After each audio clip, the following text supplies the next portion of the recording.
listened carefully. This is not about violence. This is about a kind of power that's forged in silence. Healing alone means no one came to save you. No hands reached out. No voice told you it would be okay. So, strength had to be built the hard way. When you rebuild yourself all alone, you stop waiting to be rescued. You stop begging for anyone to understand you.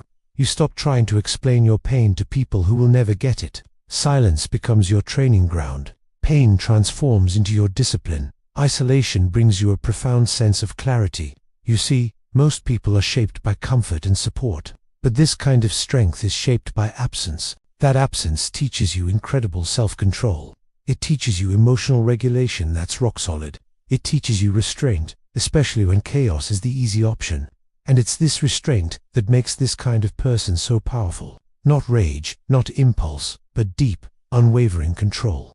When healing happens alone, triggers just lose their power over you. Manipulation tactics stop working.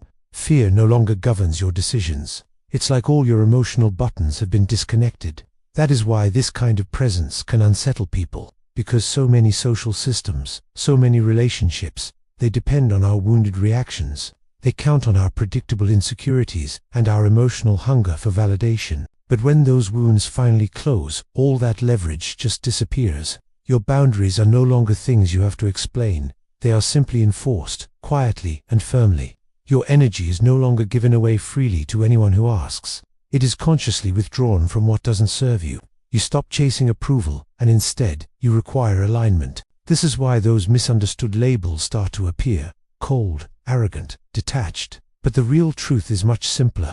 This is what self-mastery looks like. It means darkness was faced without any witnesses. Weakness was confronted without any comfort. The hard truth was accepted without making any excuses. And that whole process sharpens your perception to a razor's edge. You learn exactly when to speak, and more importantly, when to walk away. You learn when your silence can do more damage to a toxic situation than words ever could.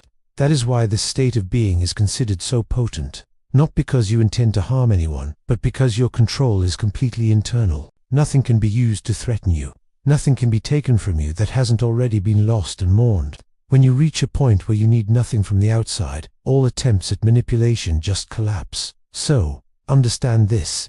The most powerful person is not the one who loudly destroys others. It is the one who quietly rebuilt themselves when no one was watching. Because once that happens, life is no longer about survival. It becomes something that is consciously chosen every single day.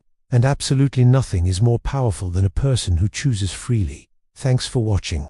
If this message resonated with you, consider subscribing for more content like this. Take care.